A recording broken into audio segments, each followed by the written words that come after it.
ಒಂದು 16 ಎಕ್ಸ್ಪೀರಿಯನ್ಸ್ ಅಪ್ಪ ಈ ಫೀಲ್ಡ್ ಅಲ್ಲಿ. ಹಿಂದೆ 17-18 ಅಲ್ಲ 20-25 ಲಕ್ಷ ಇತ್ತು ಒಂದು ಎಕರೆ. ಇವತ್ತು 1.25 2 ಕೋಟಿ ಬಂದಿದೆ. ನಮ್ ಕಡೆ ಲ್ಯಾಂಡ್ಗಳೇ ಸಿಗ್ತಾ ಇಲ್ಲ. ಈಗ ತಗೊಂಡ್ರೆ ತಗೊಳ್ಬಹುದು ಅಷ್ಟೇ. ನೆಕ್ಸ್ಟ್ ಈ 1 ಇಯರ್ ಕಳ್ಕೊಂಡ್ರೆ ಜಾಗನೇ ಕೊಡಕ್ ಆಗಲ್ಲ. ಆ ಮಟ್ಟಕ್ಕೆ ಈ ಫೀಲ್ಡ್ ಬೆಳೀತಾ ಇದೆ. 5,000 ಎಕರೆ KADB ಅಕ್ವೈರ್ ಆಗಿದೆ. ಒಂದು 3,000 ಎಕರೆ ಇದಕ್ಕೆ ಹೌಸಿಂಗ್ ಬೋರ್ಡ್ ನೋಡಿ. ಹೈವೇ ರೋಡ್ ಶುರು ಮಾಡಕ್ ಮುಂಚೆ ಒಂದ್ ಪರ್ ಎಕರೆ ಬಂದು 70-80 ಲಕ್ಷ ಇತ್ತು. ಇವತ್ತು 10 ಕೋಟಿ ಹೋಗಿದೆ ಒಂದ್ ಎಕರೆ ಹೈವೇಯಲ್ಲಿ. 10 ಕೋಟಿ ಕೊಟ್ಟರು ನಮ್ ಜನರ ಜಾಗ ಸಿಗ್ತಾ ಇಲ್ಲ. ಇವಾಗ ಜಾಗ ಕೊಂಡಕ್ಕೆ ಆಗಲ್ಲ.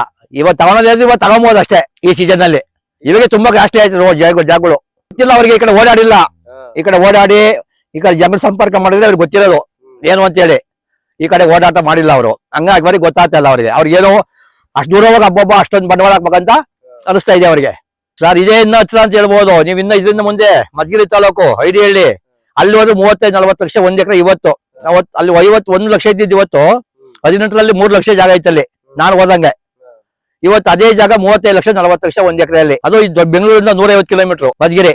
ಇದು ನಮ್ಮ ಬೆಂಗಳೂರಿಂದ ಇದು ಬೆಂಗಳೂರು ಗ್ರಾಮಾಂತರ ಇದು.